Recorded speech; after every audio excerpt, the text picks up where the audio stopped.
We never wanted war. That's what people on Earth said, over and over.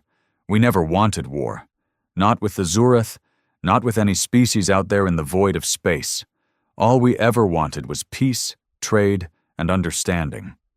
But the galaxy laughed at that. Because Earth was new, weak, poor.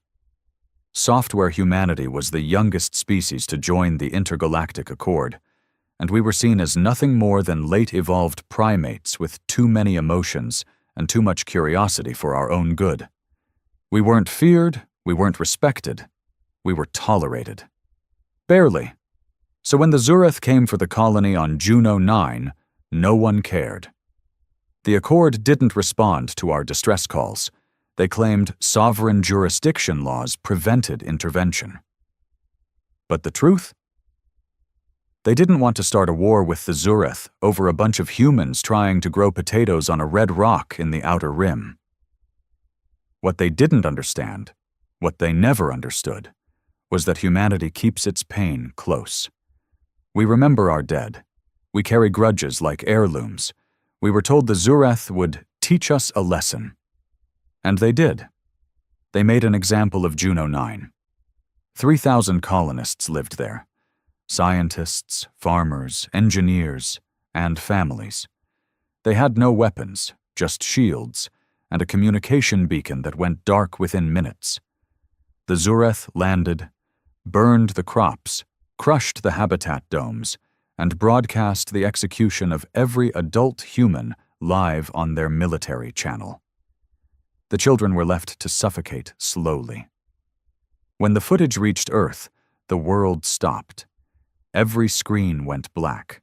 Every network, every satellite, every device. And then the video played. It wasn't edited. It wasn't censored. Humanity saw everything. There was a woman named Dr. Ilara Chen, a botanist from Hong Kong, who held her daughter in her arms as they were marched into an airlock. She tried to shield the girl's face with her coat, whispering lullabies as the oxygen was sucked out. Her voice was the last thing we heard before the screaming stopped. That was the moment Earth changed. We weren't the same species after Juno 9. The politicians held emergency meetings. The United Earth Council voted unanimously, something that hadn't happened in 200 years, to break from the intergalactic accord and initiate Project Retribution.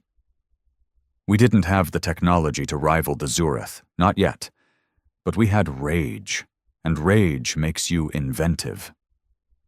What most aliens didn't realize was how fast humans learn. We stole every bit of tech we could find.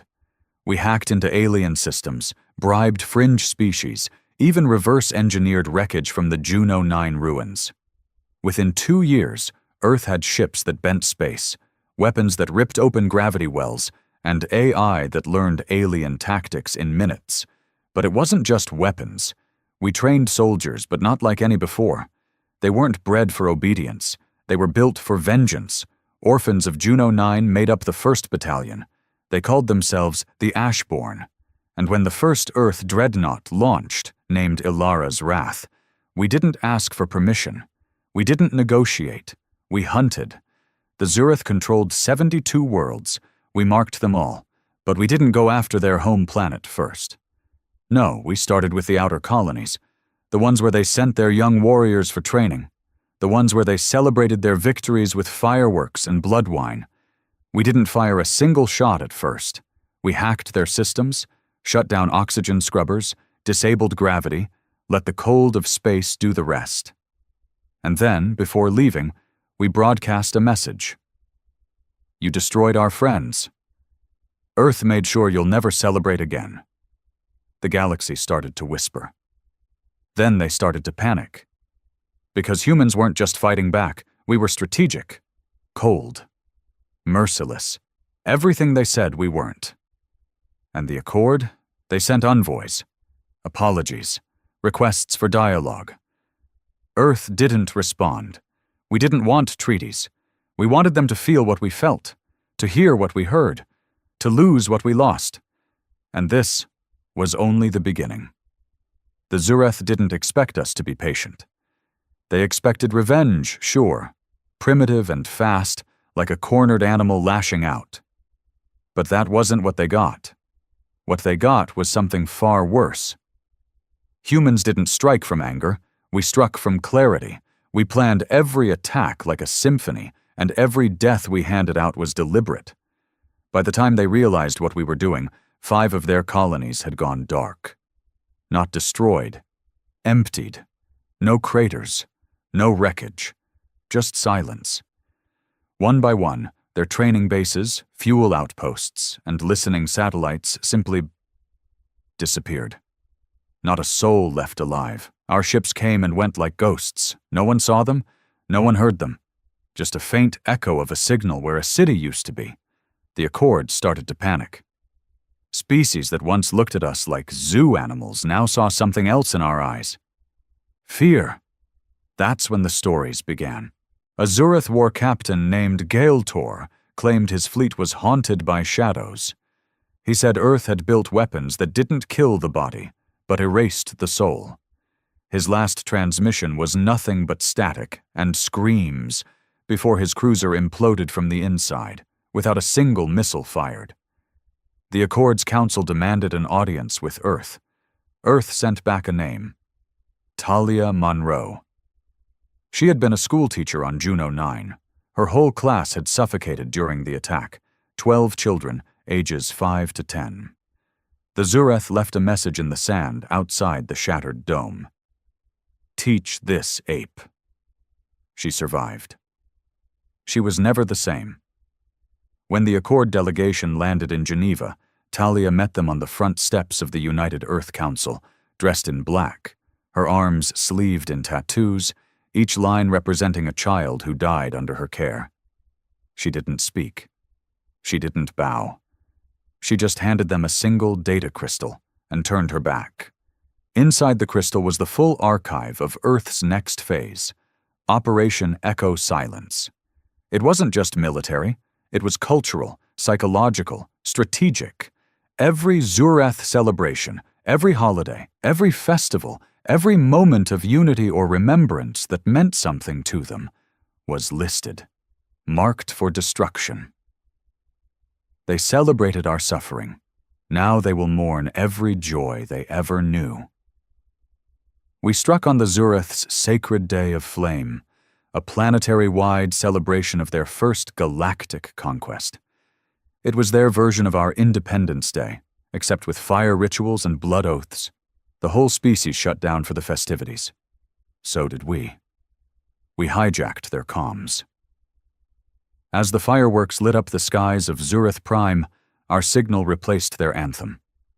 It was a child's lullaby from Earth, the one Ilara Chen sang to her daughter in her final breath.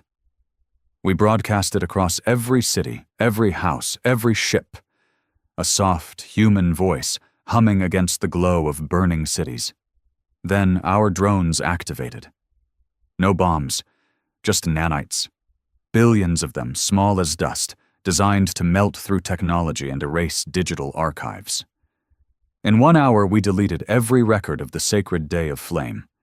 Every song, every symbol, every image, their greatest day, vanished like it never existed. That was the new human weapon, memory theft. It wasn't about bodies anymore. It was about culture, identity, meaning. We weren't content to kill the Zureth. We were going to erase them from history, and the galaxy watched. Terrified. Because this wasn't a war, it was vengeance dressed in silence. The Accord pleaded again. They sent gifts, peace envoys. One desperate admiral offered Earth access to the Orion Arm Stargate in exchange for a ceasefire, but Monroe, now leader of Project Retribution, responded with a single word: no. Because the Zureth didn't just kill our people. They laughed doing it. They made art out of our pain, and now we were turning that same cruelty into a mirror, one they couldn't look away from, one that showed them who they really were, and what it cost to awaken the fury of a species that loved too hard and lost too much.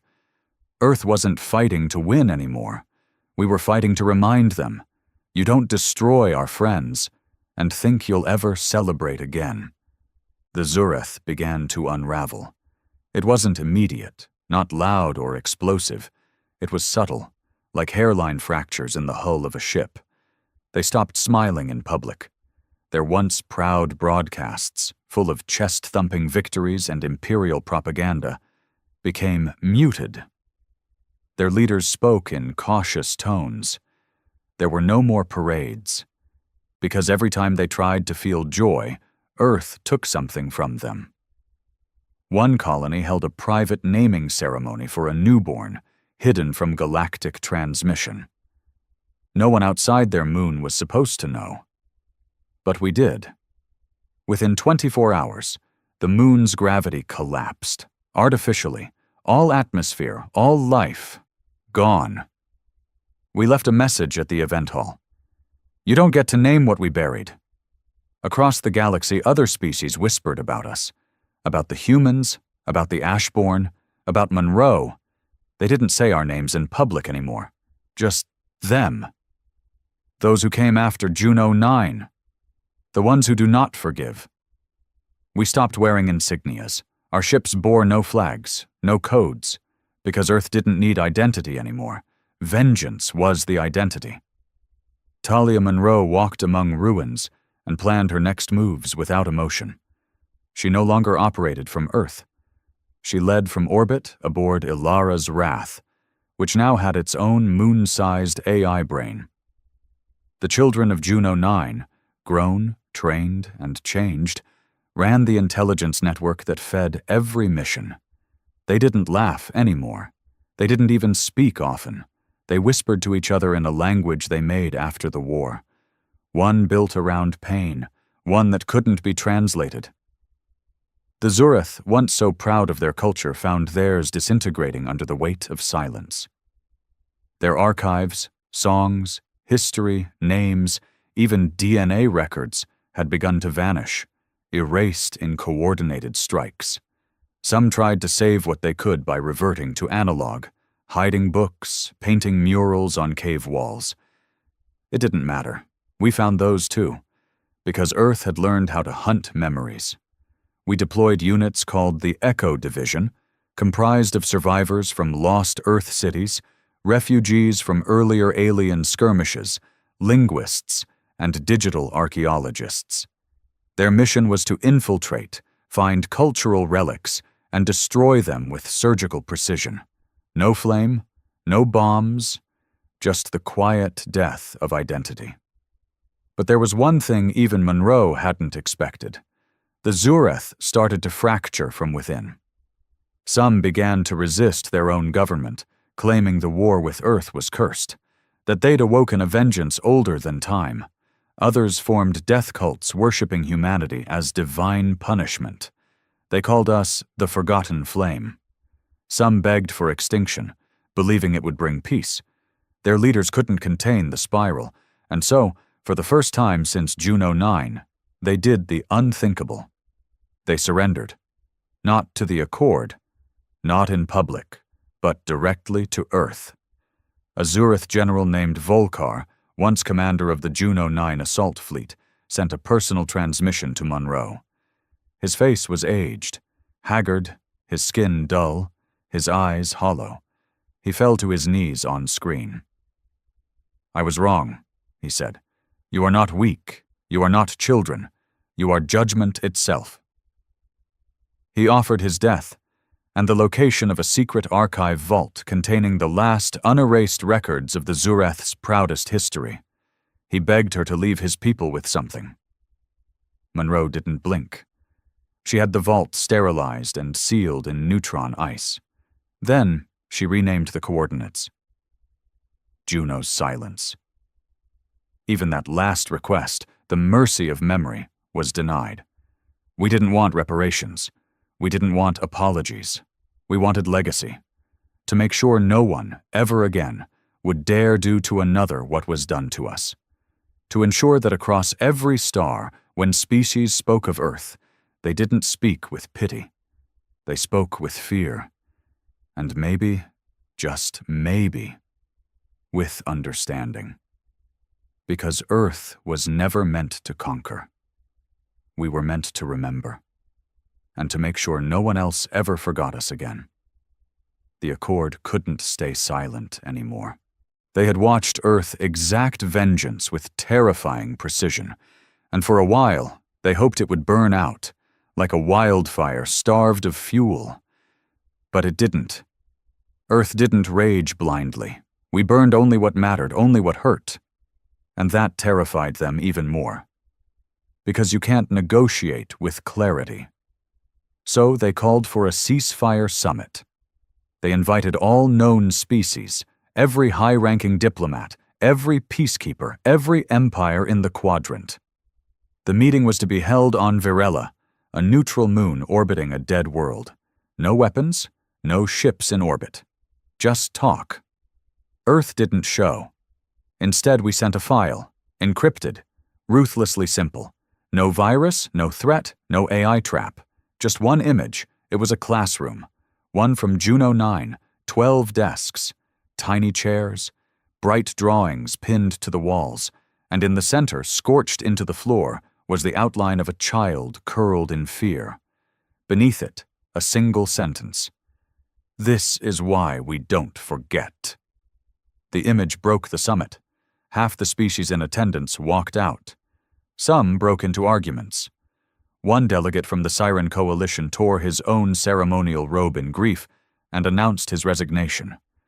No treaties were signed. The galaxy was starting to realize that Earth hadn't just declared war. We had declared truth. And the truth was this: peace without accountability is just permission for another massacre. The Accord's hypocrisy had been exposed. They didn't intervene when Juno 9 burned. They didn't speak up when the Zureth celebrated genocide. And now that Earth made them uncomfortable, now they wanted diplomacy? Too late. Back aboard Ilara's Wrath, Monroe watched the summit crumble on her holofeed. She didn't smile. She didn't speak. She simply opened a new file on the command table. The Celebration List, Phase 2. These weren't just Zureth targets anymore. They were galactic. Any civilization that had laughed, any diplomat who had cheered, any culture that had broadcast Juno 9 as a warning to others. They were on the list. Earth wasn't done. And then something happened that changed everything. A ship approached Earth's perimeter defenses. Not a warship, not a freighter, an escape pod. Alone, drifting slowly, barely holding pressure. It came from deep Zureth space, far past any known colony. It was intercepted by Ashbourne Echo 3, a reconnaissance unit running memory cleanup ops near Titan's Ring. Inside was a child. Not human. Zureth, she was small, sick, shaking, her scales dull, her breath shallow. But she carried something clutched in her claws. A hand-drawn picture. A human woman. Holding hands with a Zureth girl under a tree. Scrawled in poor Earth script were the words, "She was kind. Please don't kill me." The child was transferred to Monroe's ship. She stood silent before the child's stasis pod for hours, watching, breathing. Her officers waited for orders. Some wanted her to throw the pod into a sun. Others, still carrying the weight of Juno 9 in their eyes, said nothing at all. Finally, Monroe turned and said, "She didn't laugh." 3 words, that's all. But it meant everything. For the first time since Juno 9, Earth paused. Not out of mercy, not out of guilt, but because the war had always been about them, the ones who celebrated our pain. Not the innocent, not the ones who drew hope with crayons. So the child was given asylum. Federal. Treated. Protected. And her name was entered into Earth's archive of protected memory, Subject 001, Alari, Witness of Silence. It wasn't forgiveness. It was a line in the sand, a reminder. We are not monsters, but we will not forget who treated us like prey. The list still existed. The operations continued. But now, the galaxy had a chance, a chance to decide what side of history they wanted to stand on. Because Earth had become the memory of fire. And everyone had to choose, remember with us, or burn trying to forget. Ilari changed things, not overnight, not loudly, but like a drop of ink in water, her presence spread through the ranks of Earth's military, through the Ashborn, even through Monroe herself. The child did not ask for pity.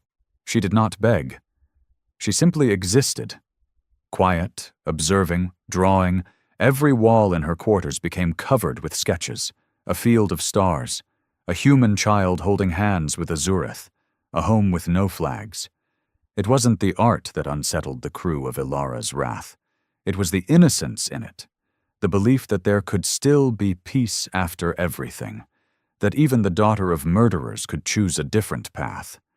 Some hated her for it. Captain Drex, an Ashborn commander, had lost both parents in the fall of Juno 9. He refused to enter the same deck as Ilari. "She wears their face," he told Monroe. "Their blood's in her teeth. I don't care if she cries flowers." Monroe didn't argue. She just nodded and marked him unfit for command. Because vengeance without control becomes its own disease, and Monroe had already watched one planet die from it. She wouldn't watch Earth become the second. But still, the war continued. The celebration list, Phase 2, targeted 9 systems, not for military value, but symbolic worth. These were the worlds that had aired Juno 9 footage as entertainment, the ones that ran betting pools on when Earth would surrender, the ones that toasted our extinction. Each one was different. On Taraxis Prime, we erased their central music vault. Centuries of symphonies, love songs, and cultural anthems deleted in seconds. The species tried to protest, claiming innocence, but leaked data files proved otherwise. They had composed a satirical opera about Juno 9.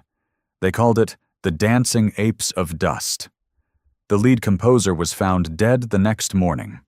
Not by our hand, by his own. Some scars don't need bullets. On Brellian 6, they held an annual Earthfall Festival.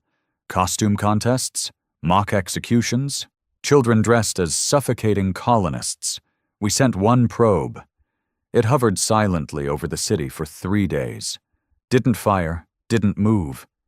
But during that time, every screen in the city glitched and played on loop the final 5 minutes of Ilara Chen's last transmission, the gasps, the child's cries, the silence. People begged for it to stop. We let it run. On the 4th day, the probe left. No bombs, no nanites, just memory, and that was enough. The galaxy began to shift. Not because they suddenly loved us, but because they finally believed us. They believed we would never stop. Not until every laugh, every cheer, every grin made at our expense was answered with a memory they couldn't erase. But with Ilari came questions. Questions Monroe hadn't allowed herself to ask before. What comes after revenge? If the galaxy forgets to celebrate, if every flag is burned, every archive purged, what remains? What do we become? She visited Allery often, sometimes just to watch her draw, sometimes to answer strange questions. Why do humans have so many different skin colors? Why do some of you cry even when you're angry? Why do you still fight if you're so tired? One night, Ilari asked, "Do you think if someone had hugged the one who ordered Juno 9, they would have changed?" Monroe froze. Something deep inside her cracked. Not broke. Just shifted. Because no one, not in all her years of commanding Ilara's wrath, not in all the blood and fire and silence, had asked that. She didn't answer. She just sat beside Ilari. And for the first time in years, Monroe closed her eyes and wept. But it wasn't weakness. It was memory. And Earth's most powerful weapon had always been memory. We do not forget. Not pain, not love, not the ones who destroyed us, and not the ones brave enough to believe we could still be better. Even now. Even after everything. The Zureth weren't finished. Not the old regime. They were shattered. Their fleets broken, their culture in retreat, their empire nothing but ghost signals and burning stars. But from the rubble came a new voice. One no one expected. Young, sharp, furious. Commander Velkar. He wasn't one of the Juno 9 butchers. He wasn't even born when it happened. But he grew up in the ashes, among the whispers, the hunger, the shame. He called himself the Child of Silence, and he swore that Earth would never erase his people without a cost. His first broadcast went viral across the Accord's encrypted channels. "My generation did not laugh at your pain," he said, standing in the ruins of a forgotten Zureth city. "But we will not kneel for your memory. You have become the thing you hated. And I will stop you, not to avenge my people, but to stop you from killing yourselves." Monroe watched the footage in the war room aboard Ilara's Wrath. Her face was still unreadable, but something flickered behind her eyes. Because Velkar wasn't like the others. He spoke with conviction, and worse, he spoke with understanding. He didn't deny Juno 9. He didn't defend the laughter. He acknowledged it. And still, he stood against Earth, not to dishonor the dead, but to save the living. The Ashborn weren't impressed. "Another martyr," Drex scoffed. "Let him talk. His bones will be dust like the rest." But Monroe remained silent, because she saw what no one else did. Velkar wasn't speaking to Earth. He was speaking to Ilari, and others like her, the children, the quiet ones, the next generation, the ones who hadn't picked a side yet. And for the first time, Earth's grip on fear began to slip. There were protests on Mars, small ones but loud. "Remember Juno," they chanted, "but don't become it." Ashborn loyalists crushed the protests, hard, but the message still leaked to the net. On Europa, a rogue AI refused orders to wipe another memory bank. It locked itself down and broadcast a looped message. This is not defense. This is deletion. Monroe's command chain began to fray, and in the heart of it all was Alary. She had started writing. Not just drawing. Stories, simple ones, about a girl with scales and a woman with a haunted face who wandered the stars, planting trees where bombs had fallen. It wasn't subtle, but it was powerful. Monroe found one of the stories slipped under her door one night. No name, just the title, "The Ones Who Choose Something Else." She read it 3 times, and for the first time since Ilara Chen died, she considered ending the war. But then came the attack, not from Earth, from Velkar. He struck one of Earth's forward memory ships, Echo Cinder 12. It was conducting cultural erasure ops on a fringe Zureth moon. Vile didn't use heavy weapons. He used hijack drones, Zureth tech fused with stolen human AI. He boarded the ship and transmitted one message to Earth. "You don't get to burn the library and call it justice." Then he vented the ship after evacuating the crew. No one died. But the message was clear. Someone was fighting back, with mercy, with strategy, with restraint. Everything Monroe had tried to kill in herself now stood against her. The Accord saw it. The galaxy saw it. Even her own officers started asking questions. Who were they really at war with now? The monsters who destroyed Juno 9? Or the reflection in the mirror? And Ilari? She said nothing. She just stood in the observation bay and stared out at the stars, drawing again.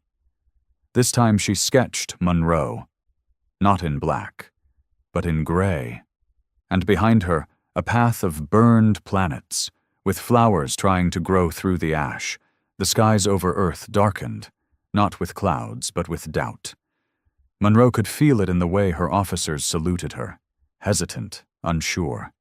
She saw it in the Ashborn, in their training routines, once sharp and methodical, now sloppy, distracted. Something inside the machine of vengeance was rusting, and the rust had a name. Vilekar. The child of silence had become more than a voice. He was a movement. Across former Zureth colonies, young survivors began carving his symbol. A broken circle with a line through it, onto walls, onto their own skin. They didn't ask for forgiveness. They didn't justify the past. But they stood against obliteration. They believed Earth had a right to justice, but not to everything. And now, Vilekar had sent a request. A meeting, not with the Accord. With Monroe, no ships, no weapons, just the two of them, face to face, on the ruined moon where his parents once lived. Vornix Delta, reduced to a cratered graveyard in Earth's early strikes. The Ashborn were livid. "This is a trap," Drex hissed. "He wants to humanize himself. If we give him the stage, he'll win the galaxy." But Monroe didn't answer Drex. She was looking at Alari's latest drawing.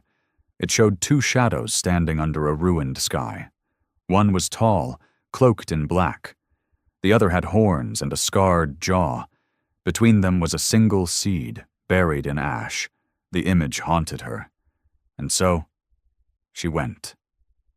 No escort, no transmission, no armor, just Talia Monroe, dressed in the same black coat she wore the day she showed the galaxy the truth of Juno 9. Vilekar was already waiting.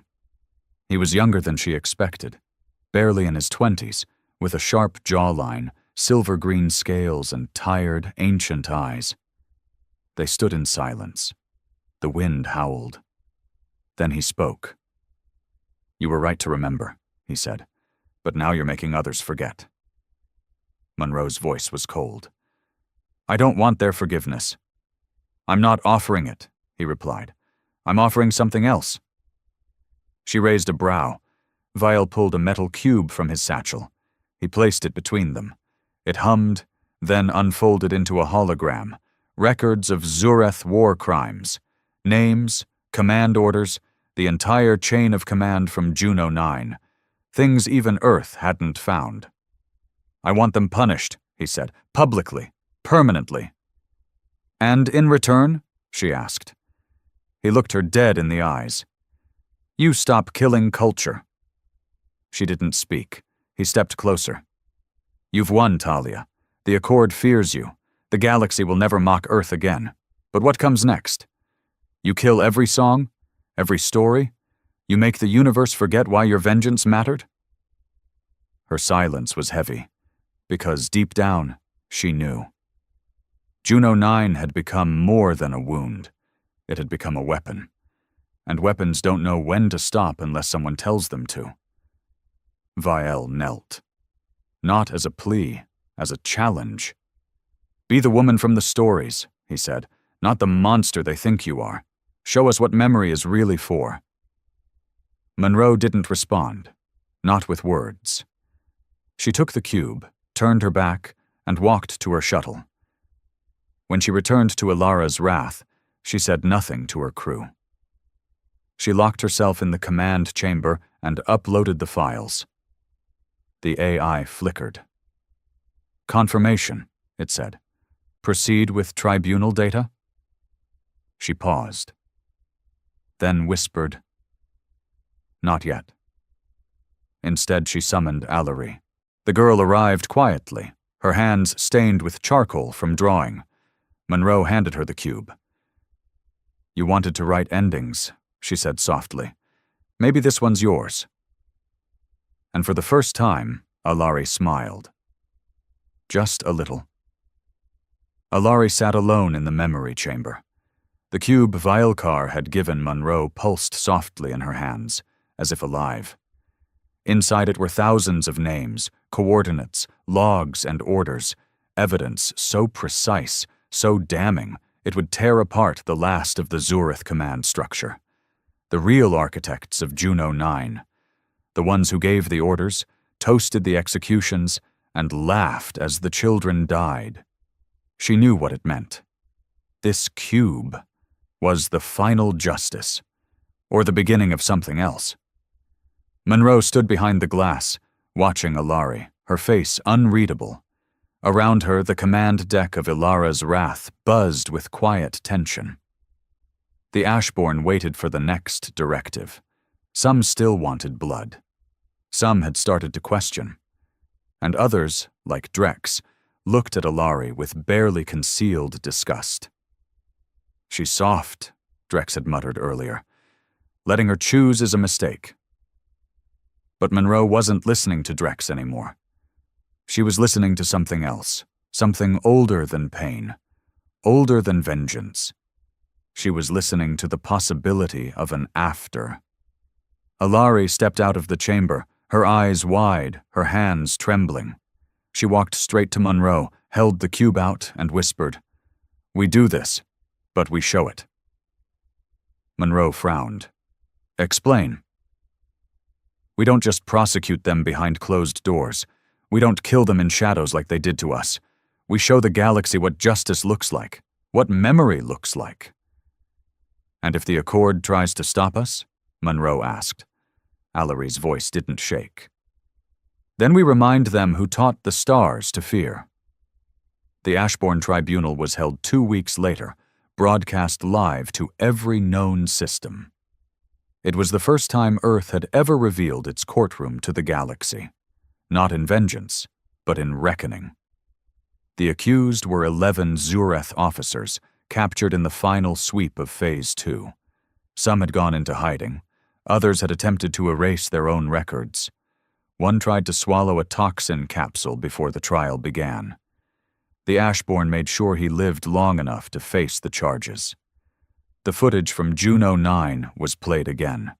Not the screams, not the death, the lives. A child's birthday party, a woman humming while planting a potato sprout, a teacher writing on a whiteboard with a crooked smile, Ilara Chen laughing as a toddler smeared paint on her lab coat.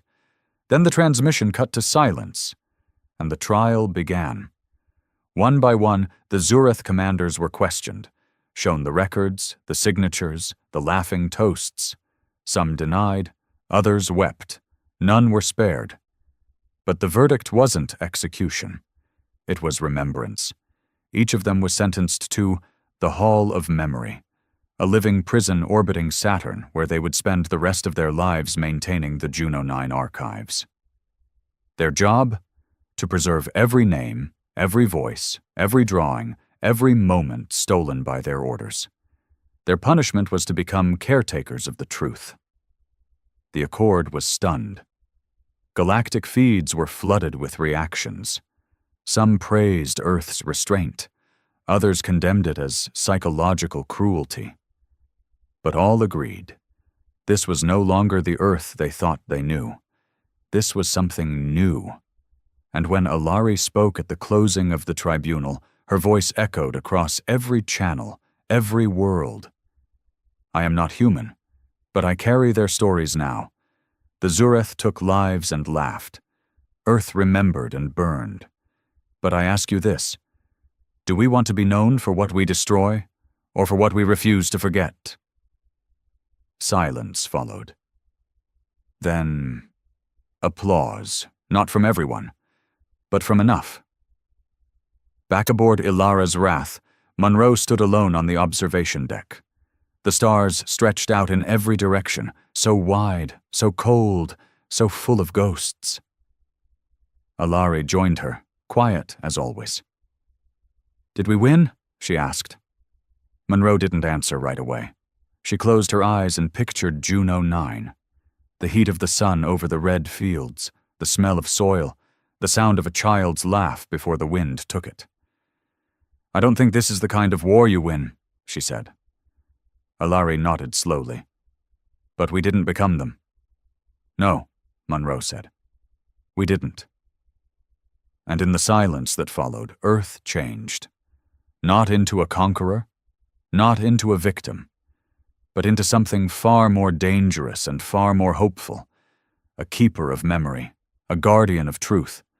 The galaxy would never forget what we suffered. But now they would also remember what we chose. Not silence, not fire, but the kind of justice that stayed. The kind that planted seeds, even in ash.